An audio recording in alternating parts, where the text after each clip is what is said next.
Right now, all I'm hearing is just doom and gloom and how bad things are, and honestly, things are looking pretty bad. And I'm hearing this from all sides, left and right. Climate catastrophe or illegal immigration, social cohesion, all that stuff. Okay, so what should we be doing? Should we be prepping? Okay, and then I got to thinking about this. Well, what does that look like from a Christian standpoint? And yeah, I know a lot of you just rolled your eyes just then, prepping from a Christian standpoint. Hey, roll your eyes all you want.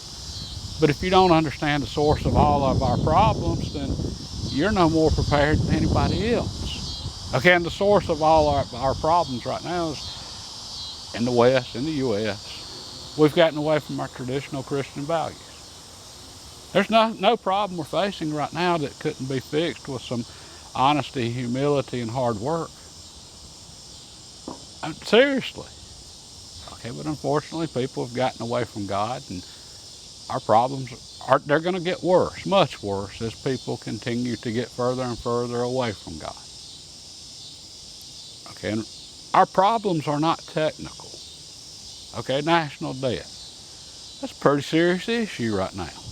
All right, the country's 135 trillion dollars in debt. That's 100 and something thousand for every man, woman, and child in the United States. And all Western nations are in some serious debt right now, or almost all of them. Who do you think's going to pay that back? Yeah, all of us. And it's going to hurt doing it. Okay? Get ready for more inflation. That's how they're going to try to cover this. But anyway, so how could we fix this? Well, it's simple. We just elect some politicians that are honest, not corrupt, and hardworking, and we all just buckle down and get it done. That's not going to happen. And this is how we know democracy is alive and well in the U.S. right now. Okay, we have a bunch of people in this country that they're in debt up to their eyeballs, and they're electing politicians, they're electing people just like themselves that don't know how to manage money and don't take personal responsibility for their spending and so on. And the politicians have the country in the same situation as those individuals. Our country's in debt up to our eyeballs. This is a morals and values issue. Okay, so yeah, things are going to get worse. All right, so as Christians, what should we do? And I think it's pretty simple. We be the shining light on the hill. Okay, and traditional prepping. Traditional prepping is all about, having your store of food put back and, your firearms and all of that stuff, and keep everything quiet so that the zombie hordes don't come after you.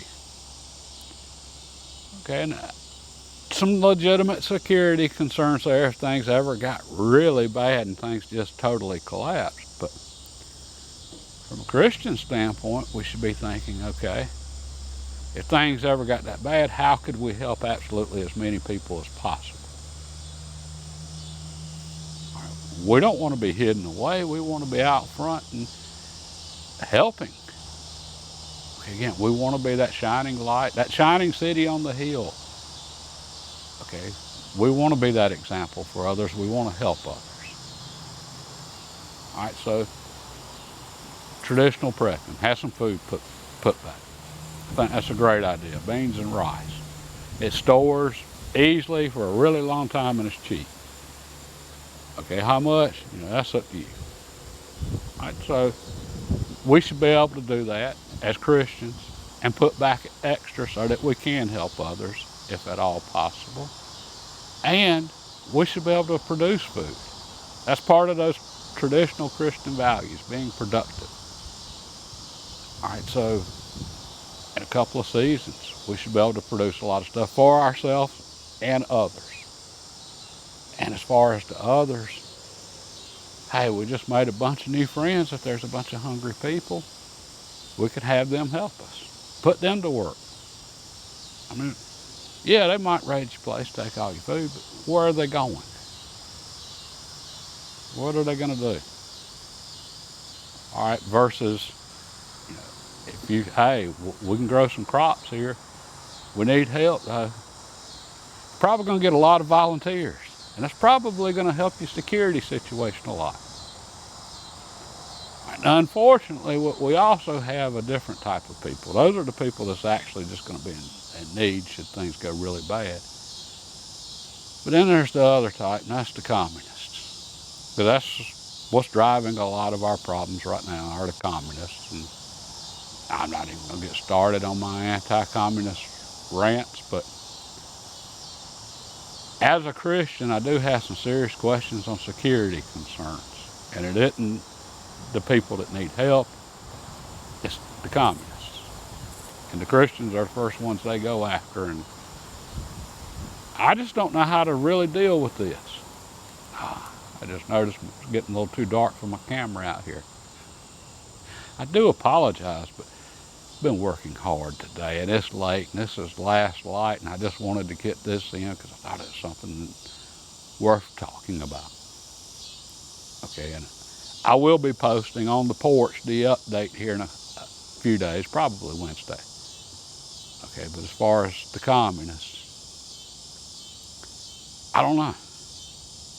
Jesus told us, if someone slaps us, turn our head and offer them the other cheek. But he also told his disciples before they entered Jerusalem to sell their cloaks and buy swords. So he understood personal defense, and I think for the communists, we do need to be prepared for the personal defense part too, also, as well. Anyway, a little thundercloud coming in. Okay, that's something I have not completely figured out. I think as Christians, we need to make sure we can defend ourselves if need be. And I don't mean live by the sword or the gun, but be a formidable foe if anybody chooses to go the route of how the communists have traditionally gone. And I'm thinking of the Red Revolution in Russia, early 1900s. That was brutal. And the priests and the nuns, those were the first ones they went after, and they were particularly horrible to them. I mean, it was some really bad stuff. We shouldn't be defenseless as Christians. How about that? But we should be prepared to help as many as possible. Anyway, I just thought that was an interesting way of thinking about this, and I'll be curious to hear some of y'all's thoughts on this as well. This isn't an easy issue for Christians. The helping people part is, but the defensive part and being a formidable foe, that part is a little more difficult. God bless and have a great day.